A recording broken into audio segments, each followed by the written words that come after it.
Hi, everyone. We're live today at the Vaughn Agency's Ask the Expert, and we're with Willson Henderson of the Stonewall Rebellion Veterans Association. Happy Memorial Day, everybody. Happy Memorial Day to you, Willson. I think we... You're familiar. So if you don't know by now, then you should probably get familiar. Okay, well, we have a new producer with us today. That's Ty Anthony. My grandson is producing the show today. George was not able to join us, so please, anyone, if you have any glitches or if you have any comments on our show, please blame me for any of the glitches that occur. As I was saying, today's Memorial Day, and we want to take a moment to say thank you to our veterans who made the ultimate sacrifice for us and those who are serving in the military today. So, Willson, it is great to have you here. Let me just tell everybody a little bit about Willson Henderson. Willson Henderson is the founder of the National Stonewall Rebellion Veterans Association, also known as the SVA. And today we're going to discuss the historic 1969 Stonewall Rebellion. And we're going to talk about the the aftermath in the next half century. So, William, welcome to the show. Willson, welcome to the show. Thank you very much, Letitia, and to Ask the Expert show, appropriately titled in my case, humbly stating the fact that I've always said that nobody knows more about the Stonewall Rebellion than me, whether they're dead or alive. And it's ironic that it's or coincidental this show is on Memorial Day. So yes, great tribute to all the military veterans of America, past and present.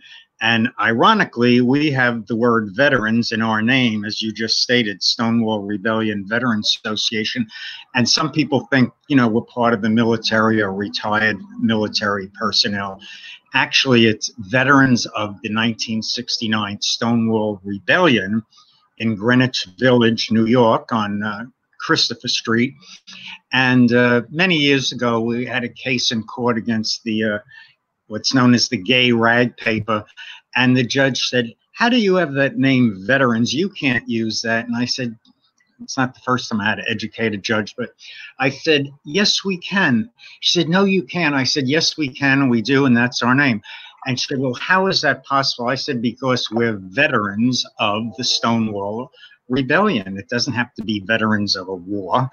And so that's what we are. And the organization started subsequent to the Stonewall Rebellion, which, since you want information, it started June 27th, a Friday night, the same day as gay icon Judy Garland's funeral right here in Manhattan, New York.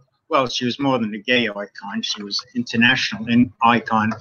And it lasted for about a week. 2 nights it didn't happen because it rained. At that time, gays didn't want to get their hair wet.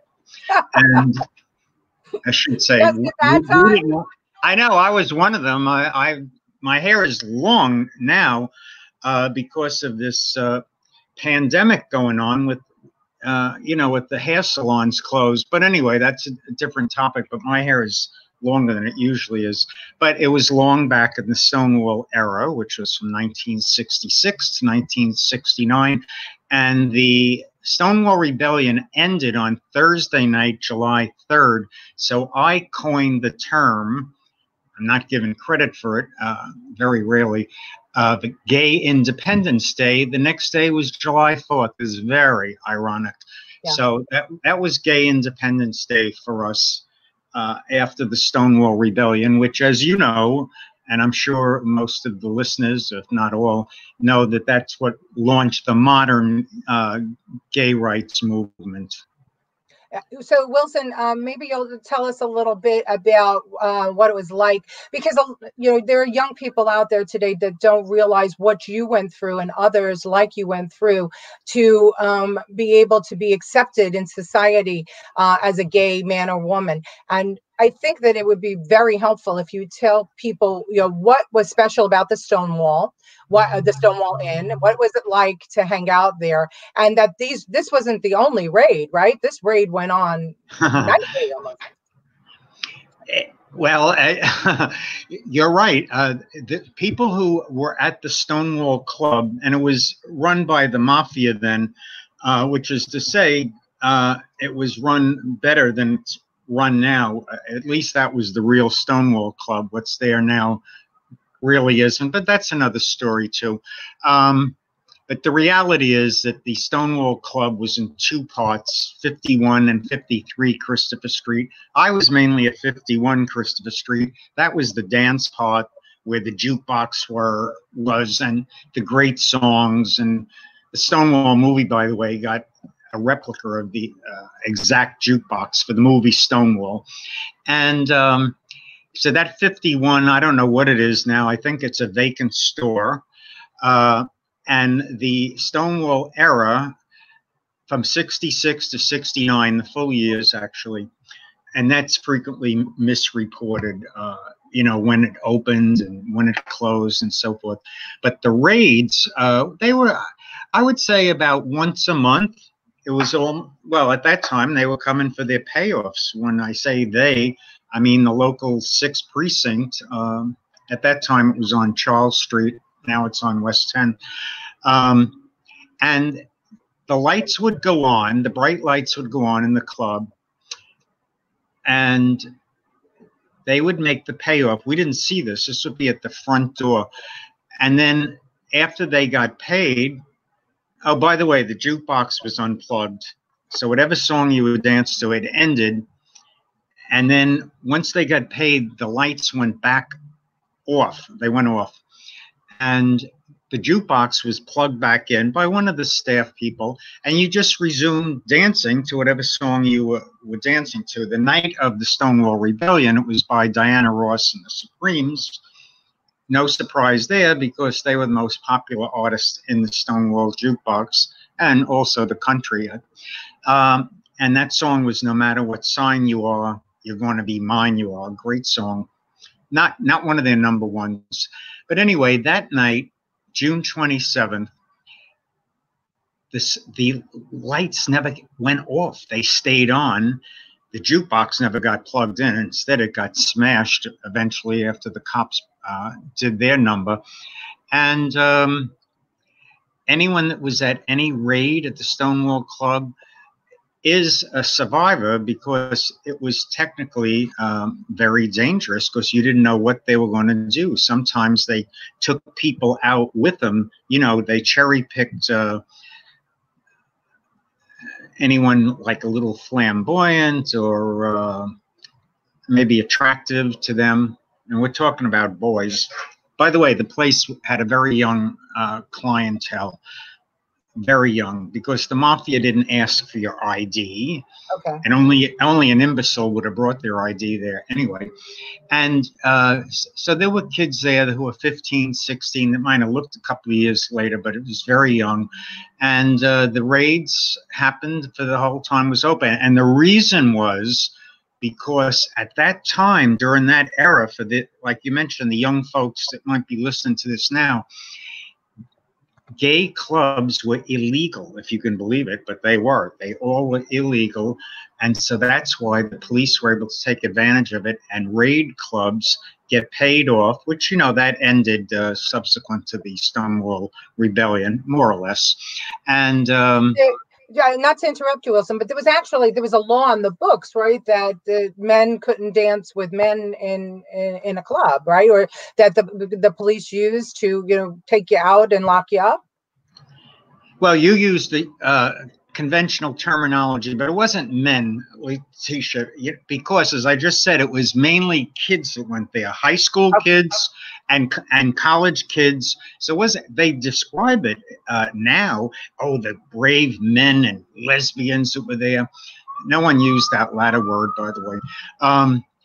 It was kids. It was more boys and girls rather than men and women. And the rule was that the same gender, that's the word, could not dance with someone of the same gender, but yet they allowed, having said that, they allowed two girls dancing was fine. Right. But And we not saw two that a lot in guys. the 50s and 60s, that, you know, girls Right. would dance together without a problem. Right. And gay clubs, as I said, were illegal. I mean, that's so outrageous to hear that today. People, you know, I speak at schools and universities and high schools, tenants organizations, etc., year round. I did it for many decades, and I still do. And they're just amazed to hear that gay clubs were illegal then. Yeah. So, you know, tell us about your experiences now, you know, going there as a young person, as a teenager, as you said. And, you know, when that night occurred, right? It was the night of Judy Garland. Yeah. Judy Garland. Her funeral, she had died June 22nd in London. She was there because she was booked for a week, or no, more than a week, a month, at the best club in London at the time. And I think most people here in this show today know that, what was it, 2 months ago, that Renee Zellweger, who portrayed Judy in London for the last several months of her life, won the Academy Award for Best Actress. This is recent history, 2 months ago. And there are gay scenes in the movie. The movie's named Judy. Let me not say, forget that. And so this is what was going on. She was the icon for gay people, just like, I'm not going to mention them all now, but right after Judy and probably overlapping, gay icons were, if anyone doesn't know, Barbara Streisand, Diana Ross, and Cher, and I'm happy to say they're all still with us, and they're all still performing. I've seen all three of them in the last year or two, particularly in Brooklyn at the, you know, with that big theater that they opened there on Flatbush Avenue. So all three of them have appeared there. And, oh, we saw Diana Ross at St. George Theater in Staten Island, as a matter of fact. Front and center. That's right. Yeah. And the thing is that Judy Garland was front page news, whether you were gay, bisexual, straight, or whatever, throughout the world. So we've had people, you know, over the years that said, oh, Judy wasn't a factor in that. There's been plays about it. There's been many articles about it. The fact is that she was. The Stonewall Club that night looked more like a chapel than any club, much less a gay club, because people came there with the little votive candles, and some of them had the rainbow candles. They're a little taller. So when I went in there, I said, this looks like a chapel. And there were so many candles there for Judy. And a lot of the gay guys and some of the dykes also, and gay girls and straight girls. There were plenty of straight girls who went there like you. You would have fit right in. Italian or Jewish girls with the beehives and all the makeup. There were plenty there. They're never mentioned except by, there's two in that photo. Sonia Atkins on the left and Adrian Seiden on the right. And that's just to give perspective to some of our younger viewers, you know, what it was like, how glamorous it was back in the days. You know, when you went out to a club, you dressed up. That's correct. I planned ahead. I usually went on a Friday night, sometimes a Saturday, but always a Friday night unless it was raining. And I planned for that week what I was going to wear there that Friday, every Friday evening. And you're right, gays then did dress up more, going to events, especially gay clubs, not even events. Unlike now, where most of them just blend in with everybody else. Then gay people stood out more. I know, I was one of them. And, I just want to stop you for a minute. Oh, there's Sonia. That's at the Stonewall Club. Yeah, it was taken New Year's Eve of 1968. It's the only known photo. If someone else has one, please contact the Vaughn Agency, VON, and send it to them, or call Letitia. That's me with a necklace that my boyfriend at that time, John Watts, gave me. And there's Sonia. By the way, the hair she's wearing, she's not with us anymore, unfortunately, but that's a wig. Her natural hair was brown. That's one of her many wigs that she had. She was ahead of her time. So that's in the Stonewall Club, and in that photo, I don't know if you could see it there, but the benches were quite unique. They were only at the Stonewall. The Mafia had bought them from some diner in southern Jersey. What did they call that? The South Shore in Jersey. What is that called? So the Jersey Shore, they call it, right? That's it, the Jersey Shore. They bought it from some diner that went out of business, and they brought these benches, not all of them, but it was booths. You know, and that's where they came from. So they were quite unique. They're also quite tacky. However, the club was run in a very friendly way, and some of these reports that you read, I mean, it's not going to get undone because the lies are out there saying it was horrible or this or that, or the water was bad, or that they didn't have running water. What place do you know that doesn't have running water? Yeah. I mean, it's ridiculous. Of course they had running water. And the jukebox was the main feature of the club. It had the bar area. That was one part of the club. You went through an archway, and it was a round arch surrounded by bricks. You know, it was originally a British pub, so this was very British, actually, the interior. That archway isn't there anymore because it wouldn't go to any place. So you went from the main bar into the dance room, which is where you would find me Friday nights, and that's where the fun was. Now, a lot of people went there, of course, like they go to any bar, to meet people. I brought my own boys with me, so I didn't go to meet anyone. And then we rendezvoused there. I'll be there at 9 or 10, whatever it was. And this is without cell phones. This is without the internet. This is without social media.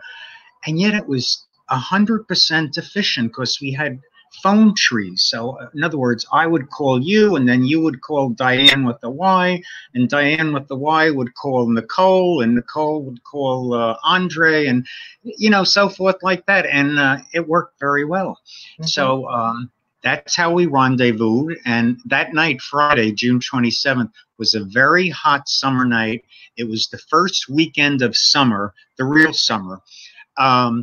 And so high schools had just gotten out. Colleges were already out a few weeks. So the place was loaded. And one of the questions people ask is, oh, how many people were there? 200? No, there weren't 200 because the club would have only held about 90 maximum if it was filled. Small. People in my mind, I always thought that the club was really big, especially because it had two, you know, dresses. So, but it was small, 90. You know, Letitia, that's a good question. It's hard to explain because it wasn't really big, that's for sure. But it wasn't really small either. It had two long sides of it. We'll call them A and B. The one was the bar part, very, very long bar. And the other part, and then a lot of people stand around having their drinks. And the other part was the dance part, you know, with songs. I might as well mention them because it was such an integral part. The music there was like the glue that held everything together. You had the Temptations and Martha Reeves and the Vandellas and Dusty Springfield, and of course the Shangri-Las, the only white girl group in the jukebox. And the Ronettes. And the number one group there, artists, was clearly Diana Ross and the Supremes. There's no question about that. Both sides of their records got played, and they always had a record in the jukebox. And so a lot of people could find those recordings, the music from those days, right on your website, right? If you want to give your website name, I think now would be a great time to do that.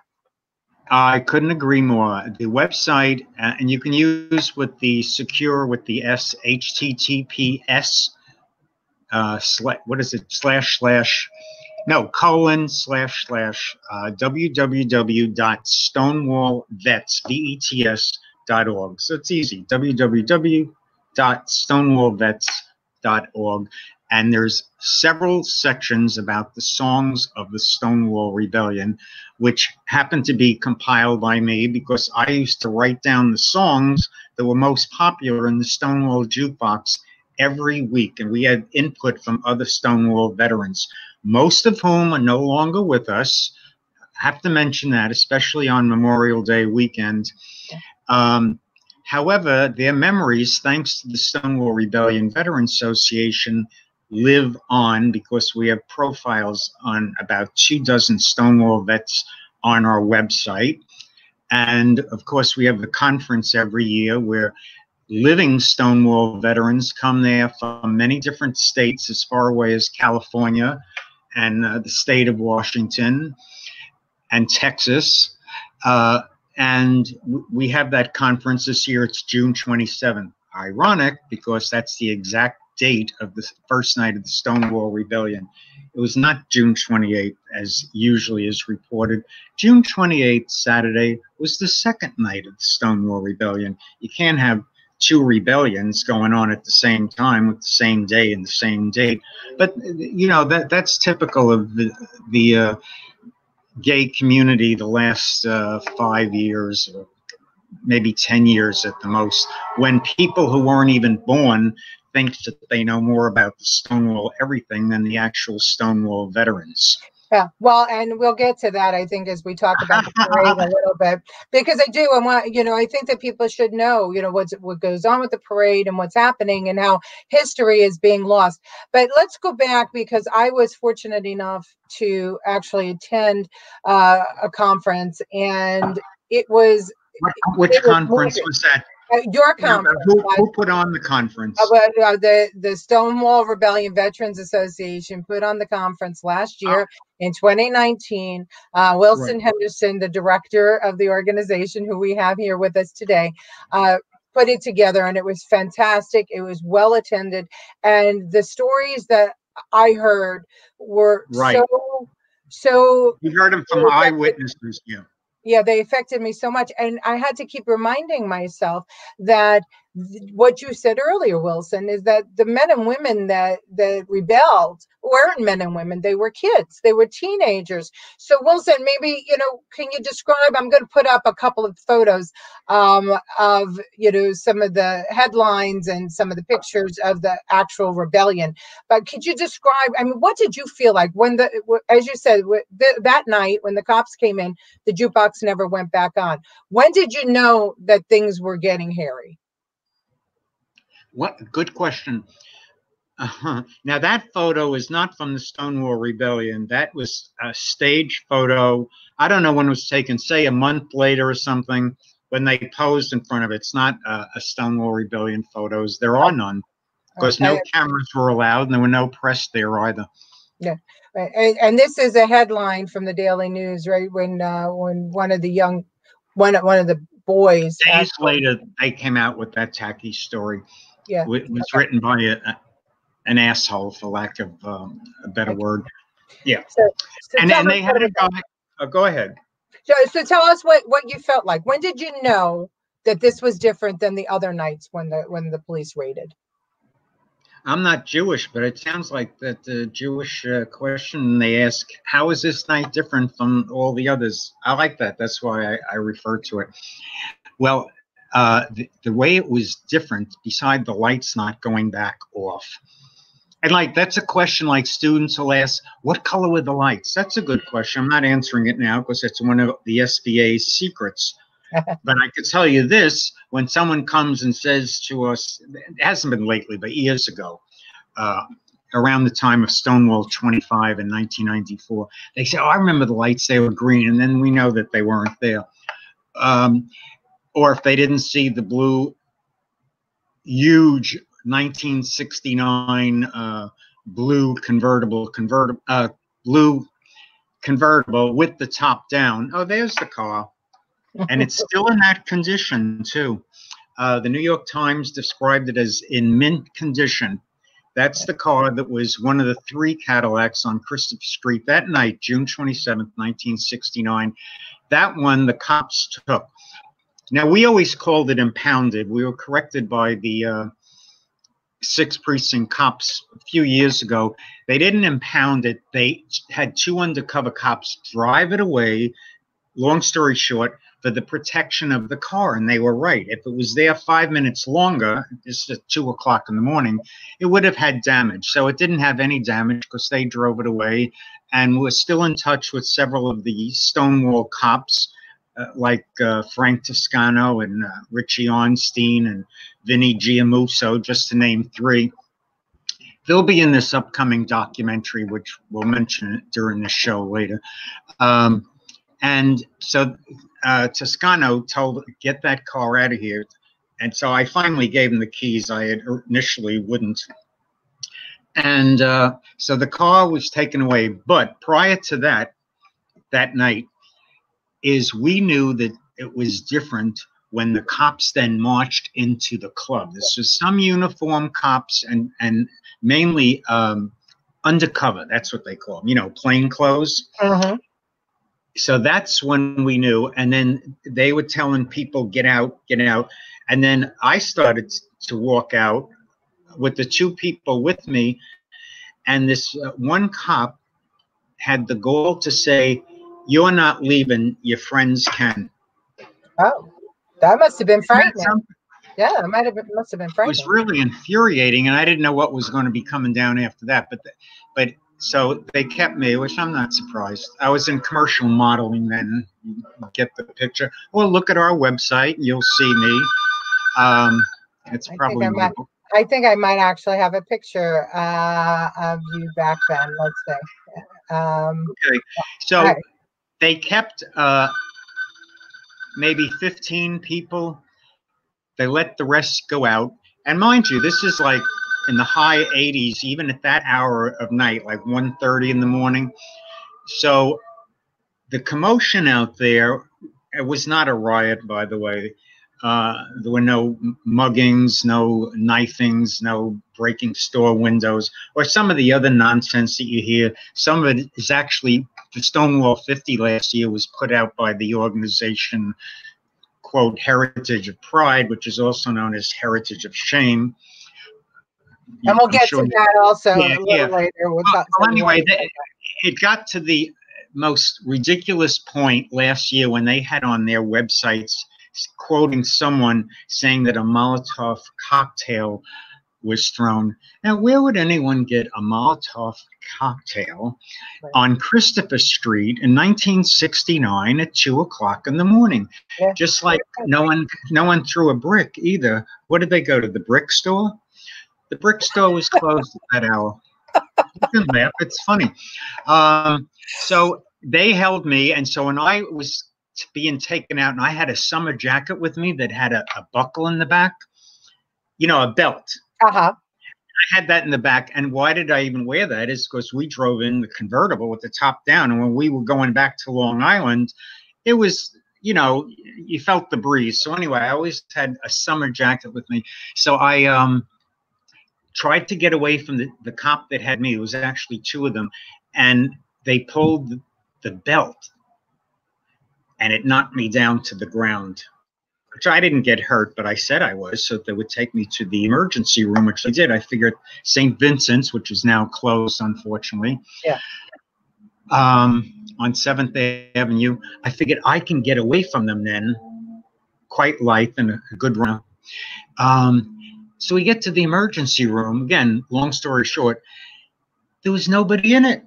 How am I going to get away from them? So then they took me to the old, and I mean old, Charles Street, 6th Precinct. It was down near the river. It was dingy, it was dark, and no one was in there. And the desk sergeant, if that's what he's called, said to these two cops, he said, what is it, a he or a she? I think that's what he said. He didn't say a him or a her, but it was one or the other. So I, who had been pretty quiet at that point, said, don't worry about it. I'm already going with the guy. So, I mean, the nerve of him, you know, but that's to show the level of prejudice. That wouldn't happen bringing into a New York City precinct now. No desk sergeant is going to say, what is it, you know? Right. But that was the mentality of you know, towards gay people in America, not only in America, but around the world. And some places that is still the mentality. And some like of the Uganda. Yeah. Yeah, yeah. So I'm sorry, I didn't mean to interrupt you, No, but go no, on. that's okay. You didn't. So then I was fingerprinted in the mugshot. I'm mentioning the mugshot because when my attorney, who's still alive, no one calls and interviews him, though you met him. He was at the conference last year. He's at the conference every year. Hallie Weiner, retired attorney. I met him in court when I didn't think yelling at a judge, but they stated that they were going to hold me in contempt of court. I had appeared there probably 15 times because I refused to pay the $25 fee. Anyone else who was arrested any of the first 3 nights paid the fee, $25, and that was it. I was the only one who fought it, and they threatened to hold me in contempt of court, which I didn't know what that meant. How would I? I do now, but I didn't know then. And so Hal Weiner said, Your Honor, I don't know this person, but I know he was, at the uprising and all. So he spoke to me, and then they scheduled another time. So eventually, it took over a year, but Hal Weiner got back my mug shots, 2 of them, and the fingerprints. He got them back. So when he gave them to me, it was in October of 1970, I know specifically, I cut up the fingerprints immediately, and the mug shots, I started to cut them too, because you didn't want to be known as being arrested for being at a gay club, especially I'm in school, I have a modeling career, and parents and so forth. So, but the head-on mugshot was so good, it looked like one of my modeling pictures, except I was serious in it. At that time, models always smiled. It's not like now where they try to look angry and unhappy. That look, there's a term for it, whatever it is, I don't know, but no model back then, you smiled, otherwise you were out. Is that it? Yeah, that's it. So I said the picture is so unique. So it became known as, quote, the face of Stonewall, which it is. I was like not the typical person going there, but typical in the sense of a gay male. And so I kept that. And then eventually, after Stonewall 25, I released it. I had never let it out to anyone, but I had it blown up and then put it out for Stonewall 25 in June of 1994. So it's on the website, www.stonewallvets.org, worth repeating. And so it's there. Then some people said, is that a modeling picture of yours? I said, no, that's done by the police. What modeling picture? And the New York City Police Department. So then I put out the bottom part that showed it was actually taken by the New York City Police Department. And then Stonewall cops, when they saw it, and it was brought out at our conferences, stated that that was the end of June of 1969. The police department no longer had the background that you see me in. Yeah. And by the way, when the photo was taken of me, I call it a photo mugshot. That was then technically June 28th. So that background in that photo ended June 30th, 2 days later of 1969. So they started putting something with lines in the background. So, but the photo was a mugshot from then, and it's the only mugshot I've ever seen of anybody from that Stonewall Rebellion. And by the way, of the total of 22 people that were arrested, the first 3 nights, it was 13, then 6, and then 3. The people who were arrested are not what you hear described today. There was no one arrested that was of color. There was no one arrested who was Asian. There was no one arrested who was female or a female persona or anything else. 21 were white gay guys, and the 22nd one, not in that order, was a Hispanic female who happened to be walking by. She wasn't even in the club. Interesting. So maybe Sue, once the rebellion started, and once it was clear that the gay culture that was hanging out at Stonewall Inn was not going to take it anymore, right? Uh, how did the gay, I guess where I'm going is what would you say started this gay revolution, and when did it start becoming acceptable to people that gay, whether you're gay or straight, it doesn't matter, you're people, you deserve to be able to go and be with people you love and enjoy each other's company anywhere in New York? Was that when did the Pride Parade start? Would you say that launched from the rebellion to the Pride Parade? Talk to us about the beginning of the Pride Parade. Well, it's simple. A year after the Stonewall Rebellion was the first Gay Pride March. That's what it was called then. And that was the last Saturday in June of 1970. Now, by that time, actually the summer of '69, I moved to 14th Street, right off Fifth Avenue, in a luxury building. It's still there. And remember, I was in commercial modeling, and by 1970, the beginning, I was offered a part in a movie, and I wouldn't pay Screen Actors Guild the big fee that they wanted then. Well, it's much bigger now, by the way. However, Columbia Pictures wanted me so bad that they told my personal manager that they would pay the fee. So I got in to Screen Actors Guild. And the reason I'm mentioning it, because the Stonewall car, the '69 blue convertible, was in movies after that, including, believe it or not, Taxi Driver with De Niro. And it was filmed at night, this scene, 2 o'clock in the morning. So the car, again, connecting the dots, has led, I can't say all the parades, but most of them, in the lead section of the parade, the Gay Pride Parade in New York City. There's the car, yeah. I mean, and ironically, that car, the '69 convertible, was the most expensive car in America. Not only that year, but for many, many years. They don't make convertibles now, not American ones, not luxury American convertibles. So that was the it car, there's no question about that. And the police love it, of course, because it's blue. In fact, we have a police organization that's interested in getting the car for their, collection or stuff. And we might do that at some period down the road, because there won't be Stonewall veterans around forever, but nobody's around forever, so that doesn't bother us. And the car led most of the parades. It was called a march. It went up Avenue of the Americas. It's not like now. And every year was the march. Now, San Francisco started their march the same year, but the one in New York City was first. So that's the first march appropriately. They changed the name of it over the years. It's gotten a little bit ridiculous now, but that's back then in the late '60s and so forth.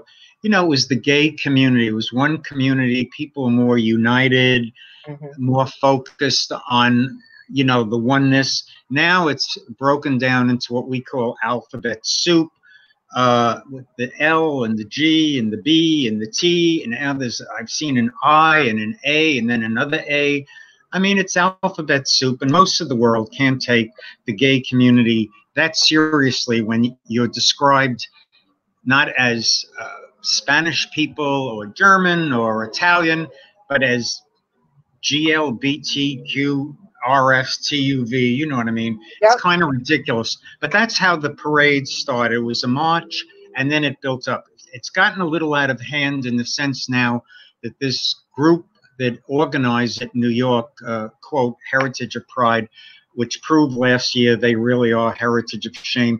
They've become more interested in money, corporate sponsorships, charging $2,500 fee just to be in the parade. That's really outrageous. It's really gouging, the public, and yet not paying tribute to the people who started it all. That's why we have the pride, by the way, for you youngsters out there.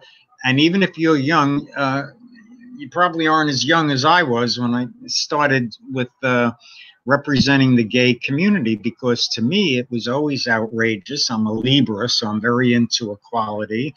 And now, so much, as you know, Letitia, is taken for granted, where you can turn on there's gay shows, there's gay support shows on cable TV. It's There's like sitcoms, centering around the gay couple. There's it is an accepted now. Thank God, right? It is accepted that love is blind. Love, you love who love is love. Love whoever you want, but it wouldn't have happened without you and without the other veterans that were at the Stonewall Inn that night. So Willson, speaking of the march, so tell us about this photo. This is, yes. Anita made me an atheist. Talk about this a little bit. I was Yes. a child when this happened. You what? That's Willson holding the sign. Yes, that's me with that flowery shirt. Although in person it was satin, it looked more like a blouse, but it was done by the famous gay boxer. He wasn't known as gay then, but he was. I know, I went with them through most of the 70s, 1970s. That's Emile Griffith. He's on our website too, Emile Griffith. A 6-time boxing champion. His fellow writer, who you probably know of, Chadwick Moore, did a story for Sports Illustrated a few years ago. He interviewed me in it because they knew that Emile and I were going together on and off. And where do we meet? At the Stonewall Club. It took a while for us to meet, but he tried meeting me through different fag hags for quite some time, and we met. And my mother liked him a lot too. So anyway, that sign from 1977, his designer made that shirt for me for that particular march. And that year, there was a great swelling of the Gay Pride Parade, because that's when crazy, I shouldn't call it crazy, but homophobic Anita Bryant, most people don't know who that is anymore. She had one hit song called Paper Roses, which was redone better in the early 70s by Marie Osmond. Huz went to #1. So she was saying, long story short, very Brooklyn expression. I'm born in Brooklyn, so that's why I keep that expression going. That's correct. And you're in Staten Island now, and we've been to Staten Island. We have a lot of Stonewall veterans in Staten Island, or a few, I should say. So anyway, she had a campaign nationally against gay people and saying all gays should go to hell. Can you imagine? So there was rallies against her, and she was in Dade County, Florida then. So I started an organization, but you never read about this either. It was called DABE. Instead of Dade, it was a takeoff on that, DABE, an acronym. Yeah. Dethrone Anita Bryant, etc. Dave. Wow. It's listed on our website, but you never hear that mentioned. Gay community is not known for giving credit where credit's due. They're more likely to praise or idolize someone saying they had such an impact on the Stonewall Rebellion, and it would be a person who wasn't even there. Yeah, I think that goes across. Yeah, that's one of the reasons I wanted to have you on, because people don't, they romanticize what happened those nights, and they forget that there were real people that were there that are still living, and that it's not, some of these young rappers and these young actresses and actors who last year Heritage of Pride put front and center at the parade instead of our own. Someone laughed. You don't keep talking. You have to stop. That was funny to hear that name of that organization by someone else. It struck me funny. By the way, it would, if we had other Stonewall veterans here right now, but many of them are watching your show right now, by the way, yes, I'm happy to tell you, like Rusty Rose and Bert Kaufman. Let me mention some of them. Yeah, please. Tony Vieira,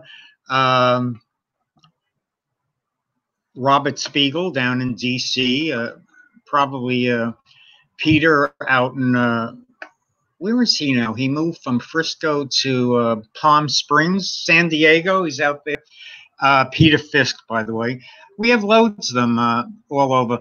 So this show is very worthwhile because it's a way of getting out some of the facts and some of the debunking some of the nonsense too. So, but what you were saying is absolutely correct. I mean, you're spot on. Yeah. Obviously, you're having this show. Well, 50th anniversary, in my opinion, last year was the 50th anniversary of the rebellion. And that should have been a time and a place. That should have been the time when the actual Stonewall veterans, the people that were there, should have been celebrated. And they should, and that car should have been at the head of the parade. And the vets, as they had been in so many parades beforehand, should have been there honored as you were on the 25th. And I'm going to show that photograph as you were on the 25th. Yep. Keep that up a moment, producer of Ask the Expert.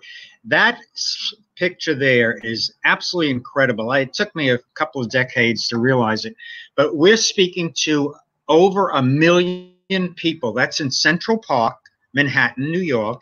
There are over 1 million people there. And when I say over 1 million, well over 1 million, the police admitted that, like that term, admitted?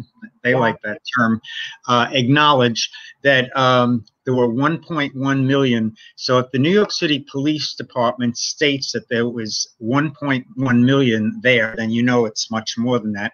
And that's some of the Stonewall veterans you see. And they're to the right of the picture also. We had 25 on stage. And the person speaking is Queen Alison Alante from the Imperial Queens and Kings of New York, but also the SVA. She's both. And she's the one that's near the podium. But at that point, they had asked them to step forward, and the crowds there were saying, chanting, "Thank you, thank you." And by the way, there were people, you see those trees? There were people in the trees. It was unbelievable. You can't see it in that photo, but there were people in the trees, and there were photographers and reporters there from all over the world. I remember being interviewed by ones from Israel and Iran, believe it or not, and Iceland, and of course Italy and Ireland. And that's just the I's, the letter I. It was just unbelievable. And of course, front and center were the Stonewall veterans, 9 out of 10, who were with the Stonewall Rebellion Veterans Association. Now, interestingly, Letitia, you mentioned about the conference, and you were a speaker at it last year, and you will be this year on June 27th. And FYI, it's held at St. John's Evangelical Lutheran Church. And where is that? The gayest street in the world, Christopher Street in Greenwich Village. And the pastor there, Reverend Mark Urson, is openly gay, a wonderful person, besides a terrific priest. And that's where we have our monthly meetings, the last Saturday of the month. Of course, we haven't had it the last couple of months because of the pandemic. And that's where the conference is on June 27th. So the Christopher Street, in case anyone doesn't know, that's where the Stonewall Club is, whatever. But the thing is that the Stonewall, whatever you want to call it, I say that because it's called a few different things. Some of them I won't say on tape. However, that's a rented store. Let's be clear. It's a rented store. And by the way, it closed after December 31st, 1969. Nothing to do with the rebellion, which was a half a year before, but the ones who owned the building, I don't know if it's the same owners or not, how would I know, wanted to jack up the rent too much, even back then, but what they were jacking up was not much of a jack. But the mafia didn't want to pay that. They made a mistake. They admitted that later. So as of January 1st, 1970, that store was empty. And so for 20 years, there was no Stonewall Club there, or Stonewall Bar, or Stonewall Inn. Nobody called it the Inn, by the way. It would have sounded like Motel 6. So for 20 years was different businesses. Like it was known as, they had Christopher Street cleaners. That's one, dry cleaning store. They had one called Leatheroso, which was mainly leather clothes. You would have loved that. Leather boots, leather belts, leather pants, leather everything. And then it was a bagel store. This is, this is the same place. And that was called the Bagel Nosh. I remember that. That's the exact name. So for 20 years it wasn't. Then a gay fellow, Jimmy Viverino, reopened. He got a hold of the place and called it the Stonewall Club in 1989. So it went 20 years before it was the Stonewall anything again. That's why when people say this isn't the original Stonewall Club, they're actually correct. It's not. And besides, it's only half of what the original was anyway, and certainly not the best half. So then he reopened it. But people, to get back to what you were asking before, they didn't make a big deal of it because in 1989, even so it was the 20th anniversary of the Stonewall Rebellion, and I did many interviews that year for that occasion, it was still not a big thing. In fact, Jimmy Viverino then sold or whatever to someone else because he caught the AIDS virus then. That's what it was called. You caught it. Then it was dying from AIDS, not like now, living with AIDS. And that's where we lost most of our Stonewall veterans, by the way, in the AIDS war, as I named it. So then it went to someone else, two gay guys. Of course, now it's not owned by gays at all. It's 99% owned by heterosexuals. I don't have anything against heterosexuals. Most of my boyfriends for the last half century, that's what they were until after they met me. Well, you know that, including the current one. The current one, we're in our 17th year. He has 2 lives. Yeah. He said, make sure you don't give my last name on that program today. I said, I'm not even going to give you a first name, bitch. So, of course, you know who it is. So, but the reality is, this is the last 50 years. So it was the Stonewall nothing. And then it went to these guys, ironically, from Staten Island, all Italian. I won't give their names either. I might with one because we miss them. They are Italian. They're from Staten Island. They're Republican, and they had the greatest respect for the Stonewall veterans, like the tops. And during the years that they had the club, we had 2 shows there a year. Some of the photos are on our website. You see people like, well, there's so many, I don't want to mention them all, but Terry Van Dyke and Electra O'Mara and Dave West. These are all ones who are unfortunately no longer with us. And even Emile Griffith is not with us anymore either, although he lived to 75. And of course, King Stormy DeLavre, which many in the gay community know, was very legendary from the Jewel Box Review. Stormy died a few years ago, but he was 93. Yeah. What a full life. And so we had the shows, and it wasn't just the main floor. Several years ago, they got a hold of the top. It was these guys that got it. There was no second floor club, by the way, in the original Stonewall Club. There is now. There wasn't then. People say, oh, I remember going up to the cabaret room then. It didn't exist. It was rented out to some family. It was an apartment. So why do I know so many of these details? Well, because I was there so much. Probably at least 40 times a year for 4 years. So the club, when it was owned by these 4 Italian guys from Staten Island, they gave a sponsorship to the Stonewall veterans every year. We have programs too. They require funds, and anyone can feel free to contribute. I did an interview the other day with a girl, and I said, by the way, at the end of the interview, Letitia, I knew she was in school. I didn't realize she wasn't in high school. She was in elementary school. Unbelievable. Oh, I couldn't believe it. A girl. And I said, you're in elementary school? She said, yes. I said, what age are you? She said, 12. Wow. I just, it was unbelievable. I certainly didn't know anything at 12. I never heard of the word homosexual until I heard my father say it to my mother once, that he thought I was a homosexual. I had to look it up in the dictionary. I didn't know what it meant. And then after I read it in the dictionary and I'm not kidding, I have a master's degree now, but I'm talking about a kid 11 years old. Even after I read the definition in the dictionary, I really wasn't sure what it meant. So having said that, the Stonewall Club, when it was owned by these guys, was great. And that is when we promoted the information about the Stonewall Rebellion and the Stonewall everything. And of course, by the time we had Stonewall 25, that's when, to answer your earlier question, when people realized what an important event this was and how eventually it changes the world. I mean, Governor Andrew Cuomo from New York, most people know who that is now, with his daily conferences on press conferences about the pandemic updates and all. He's done a terrific job with that. He's a supporter of ours, and he has been since the Cuomo family's been a supporter of ours since summer of 1977, the same year as that picture you showed. That's what I was doing. Andrew was with his father, Mario Cuomo's campaign for mayor. I was with Bella Abzug for her campaign for mayor. I have a picture of that. There we go. There's Bella Abzug, the famous Bella, women's rights, and that's me wearing a suit. She was very fond of me.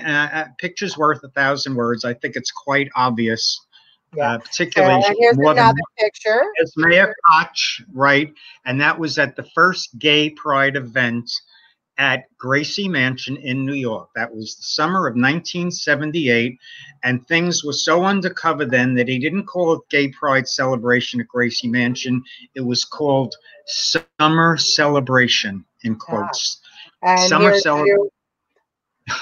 With this picture, before I show it to a lot of people, I'll say I have a picture of me with the president. Sometimes they run through 5, 6, 7, 8 names before they guess. It's President George H. Bush Sr., and that was taken in 1989, and it was at the Waldorf Astoria. It was a big event, and they were honoring the owners of 10 different small businesses in New York City, and I was one of them. And let me say, you look great. And here's one with you. Mayor Rudy, another supporter of ours for years. There's Christina Hayworth. I didn't mention her before. She's in Puerto Rico right now, under the weather, you know, with complications from this horrendous virus that was unleashed worldwide. That's Jeremiah in the background, and Mo, obviously a gay woman, to the left. And there's me with the big smile, because Rudy knew that Christina was transgender, and he looks quite happy about it. And that's from a straight Italian guy. So, so we're going to wind down because our producer's telling me we have 2.5 minutes left. I just want to get to one of my favorite photos, and this is of my one of my favorite people, and that is Queen Allison. Yeah. Oh, what a classic photo that is. That's Queen Allison on the left with the rainbow dress, custom made. In the middle is Sylvia Rivera, who we had just gotten out of a mental institution about a week before that. It's up in Westchester. And on the right is someone else that never gets mentioned. She's no longer with us. Ivana is the girl. Ivana Valentin, who's PR. And yeah, and that's leading a gay pride parade in the background. I don't know if you can clearly see it. I think so. You see the Stonewall car, because you can see the blue car. That's another picture from that parade. Well, we were known for leading it, and that's why the car is very well known. That's on Christopher Street. I mean, just look at how beautiful Queen Allison Alante is. Just look at how gorgeous she is. Just timeless, just beautiful. That was at the Stonewall 25 March. That was called the Spirit of Stonewall March. That's Allison and Sylvia, and they're riding, sitting on the back seat up top of the '69 blue Stonewall car, the convertible. That was leading the Spirit of Stonewall March. And by the way, the conference, very important, because anyone seeing this program can come Saturday, June 27th, and all the info is on the website, starting at 3:15 in the afternoon at St. John's Evangelical Lutheran Church. Remember, a month from now, groups will be able to meet, you know, I don't know, it'll be 50 or more with safe distancing and so forth. But we're having the conference no matter what, even if we have to have it on Christopher Street and have the block closed, whatever it is, we'll be having it June 27th. Go to www.stonewallvets.org to get more information about the conference. And you could see Letitia there. And thanks, Letitia Romero, for having this show. Very, very important. And people in the gay community should be doing more with this too, educating the community about what it was like, you know, spanning the last 5 decades, at least since the Stonewall Rebellion of 1969.